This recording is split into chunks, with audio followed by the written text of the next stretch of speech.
London, 2024. Thousands of tourists have gathered outside Buckingham Palace to watch the changing of the guard. Hundreds of phones, children shouting, cameras clicking, everything as usual. But among this crowd was one little girl, completely still, with pursed lips and a strange glint in her eye. When she raised her hand and made a subtle gesture, everything changed. One of the guards, an elite sergeant of the Royal Guard, suddenly broke protocol, and ran straight into the crowd. People froze. It was not a show, not a rehearsal. Then something happened that made everyone open their eyes wider than ever. Because this was not just a girl. It was a signal that only a few could recognize. And one of them was already on his way to help her. He stood as still as ever, like a rock. Sergeant Lucas Wills, Royal Guards, combat veteran, service in Afghanistan, missions in Syria, now a uniformed soldier and daily show for tourists. But he never forgot. Underneath that uniform, he is not an actor.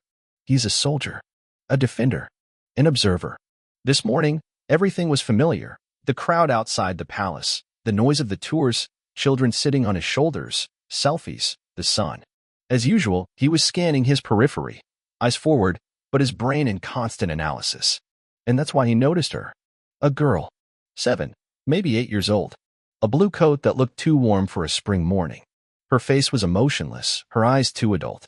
Her hand was in that strange grip. The man next to her was squeezing her wrists so hard that the joints turned white. Maybe it was her father. Or maybe not. Lucas did not move, but every muscle tensed. The girl didn't fuss. She didn't act up. She didn't ask for ice cream like the others. She stood there as if every movement cost her too much. And in this tension, there was something familiar. Something he had seen in civilians who lived under occupation, under explosions and fear. The man was well-groomed, wearing a watch that cost more than Lucas earned in a month. He was not looking at the ceremony, but scanning the space, assessing it. He was in control. His hand on the girl's shoulder seemed gentle only to those who did not see the violence hiding in the details. The crowd was happy, carefree. That was part of the problem. No one saw it, except for Lucas. Then there is a short dialogue between a man and a girl. He leaned toward her and whispered something. His mouth was smiling, but his eyes were not. The girl shrank back like a mouse in a corner. And then she stealthily raised her hand. For a moment. Just a little bit. But the gesture was precise. A signal. He had seen it in briefings, read it in reports, heard it from child psychologists who worked with victims. A small fist clenched in his palm. Help me. I am in danger. Once. And again. Lucas understood. The second her hand went down, the man next to her grabbed it harder. His smile disappeared. It wasn't her father. It was a kidnapper. A tyrant. And she was asking for help. A switch flipped in the sergeant's head. He was no longer part of the theater for tourists. He was the only one who understood, and the one who had to act. The seconds stretched out. Lucas remained in the ranks, but his mind was already in combat mode. His military training had taught him to act quickly, but this was different. This was not the front. This was the center of London. And ahead of him was a child who had just sounded the alarm. He was not allowed to move. For violation of the ceremonial protocol, he would be disciplined, and perhaps even dismissal. But he couldn't take his eyes off that little figure. It disappeared again behind the man's back, hands down, eyes on the ground. Lucas slowly turned his gaze to the other guardsmen. No one noticed. Their faces were like masks. They held their position. They were playing a role. What if he was wrong? Doubt was a luxury he could not afford. The girl did not look like someone who was joking. Her look was not one of those that children are taught in a theater class. It was the look of a child who was tired of being afraid. Lucas noticed how the man tall, with a neat beard, leaned toward her again. He spoke through his teeth. He squeezed her hand again, and her body trembled. And Lucas couldn't wait any longer. His heart was pounding in his chest, but there was zero movement. He just gently shifted his center of gravity. It was preparation. Inside, the dilemma was being resolved, to follow the protocol or to fulfill his oath. And his oath was not to decorate parades. It was to protect. Suddenly, the man yanked the girl to the side, dragging her through the crowd to another position near the barrier. She stumbled. He pulled her again. People around her turned around. They felt something, but they didn't realize it yet. Lucas knew that this window would close in a minute. If he didn't act, she would disappear from sight, and then it would be too late. He looked at her again. And she looked at him. This time, for longer. There were no tears in her eyes. There was only one thing there. A question. You noticed. Now what? Lucas' inner voice spoke clearly. It's now or never. He sucked in a breath. His muscles tensed. The people in the crowd were still watching the parade. They did not realize that in a few seconds the world would change dramatically for someone. And then he took the first step. A strong one. Clear. And completely against the rules. The crowd froze. Everyone turned around. Tourists began to lower their phones. The guard broke ranks. But he was no longer just a guard. Lucas walked with confidence. A clear marching pace, honed over years of service. But this time, it was not for a parade. It was the movement of a soldier who had made a decision. People parted instinctively. Some thought it was part of a show, others started filming. But in the sergeant's eyes there was no theater, no smile, only a trick. And the fear was not in the girl, but in the man who noticed this movement first. He pulled her back. He pulled her back. She jumped in pain. Her lips turned white. He whispered something in her ear, a gesture of control, a demonstration of strength. But it was too late. Lucas stopped right in front of them. Let the child go, he said in a steady voice that could be heard through the crowd like a gunshot. The man tried to smile. Tentatively. Fake. This is my daughter. We're just moving closer. Is something wrong? She sent a distress call, Lucas said calmly. You have to let her go. Pause. Tension. Several people in the crowd stopped filming, looking at the conflict as if it were about to erupt. Someone called security. The cameras were already pointed. She was just waving her hand, the man said, this time with a hint of anger. Who are you? Neither the police nor the guardian. I'm a sergeant who saw how scared she was. And now my job is to stop you before it gets worse. The girl looked down. All the tension in her body screamed. Anywhere but here. But when Lucas lowered himself to her eye level, she looked up at him again for a moment and took half a step forward. Don't you dare, the man hissed, grabbing her elbow. Let her go. This is your last warning, Lucas said clearly. And then the man made a mistake. A sudden movement, a hand to Lucas' shoulder, an attempt to push him away. But that was enough. One turn. A block. A takedown. And in a moment, the man was on his knees, twisted, unable to move, in the hands of a soldier who had spent his life preparing for worse situations than this. People were applauding.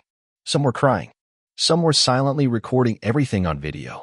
And the girl stood silently in the crowd, for the first time without pressure on her hand, without threats in her ear. For the first time, she just stood there. Lucas was still holding the aggressor.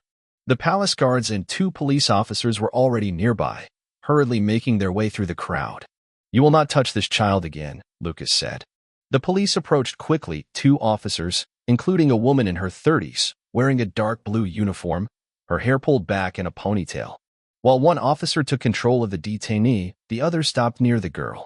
She stood silently, her arms lowered, her gaze staring at the people passing by. Hi, I'm Officer Lawrence. What's your name? She asked softly, lowering herself to the child's level. The girl was silent. Then she whispered, Mia. You are very brave, Mia. Can I see your hands? Mia slowly lifted her sleeves. There were bruises on her thin wrists. Old and new. Even round. From her fingers. There was no other way to explain it. Lawrence nodded to the other officers. The signal was confirmed. The man, already twisted, was screaming. It's slander. She fell off the swing. Kids fall. It's normal. Are you all out of your minds? Lucas stood behind, waiting for instructions, but remaining alert. His eyes were on Mia. She turned her eyes to him, as if trying to make sure. Is this really over? Am I no longer in his hands? Meanwhile, other tourists began to intervene. I saw him tugging on her. An elderly man with a Canadian accent exclaimed, she was afraid to talk to us. I was filming everything. Added a woman standing with a phone. I have video of her signaling and him pulling her away. The officer who was arresting the man looked back at Lawrence. There are witnesses. Everything is documented. The palace's cameras are also recording everything. It's okay, Mia, Lawrence said. We're going to the medical center to check your wounds. Then we'll take you somewhere safe. I promise. Mia was silent again. Only when they lifted her off the ground and took her away from her husband did she whisper barely audibly. He said they'd bring me back anyway. That no one would believe it. Lawrence squeezed her hand. We believed you. And this time it will be different. Meanwhile, the aggressor was being dragged through the crowd.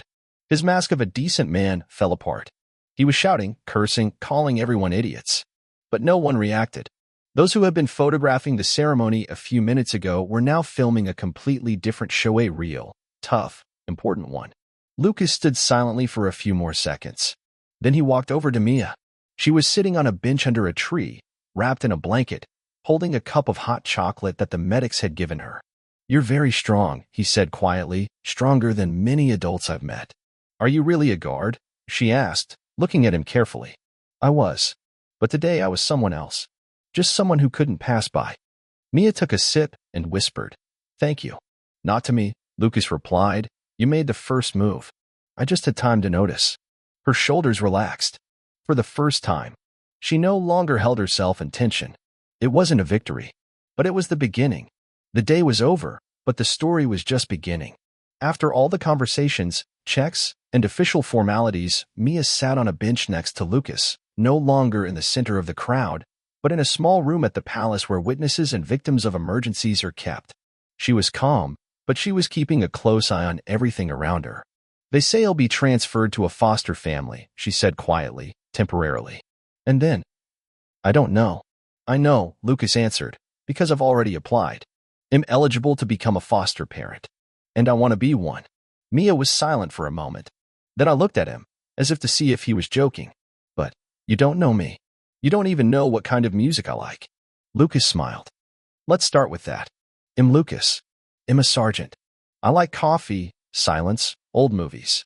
And I know for a fact that you have braver eyes than most adults. If you let me, I'll learn to know you every day." She didn't answer. She just nodded. Once. But that nod was more than 1,000 words. 3 weeks later, a new address. A small house on the outskirts of the city. There was no children's room yet, only a guest room. But there were new books on the bed. And on the nightstand was a sign with the name Mia on it. Her own nameplate. Her own place. For the first time, she woke up not from fear, but from the smell of toast. In the silence. No one was shouting. No one was in charge. "Is it true?" she asked over breakfast. "Am I here for long?" "As long as you want," Lucas answered, and then some. There was a photograph hanging in the kitchen. It was taken a few days after the incident. It was of the two of them. She was wearing his hat, which covered half of her face, but her eyes were visible, and there is light in them. Mia took a sheet of paper with scissors and began to cut out a small symbol, a fist closing into a palm. Then she glued it to the door of the room. "This is a sign," she said, "that now I know someone will definitely come. Someone will definitely see." Lucas nodded. They did not speak again that evening. But they didn't need to. This was already home.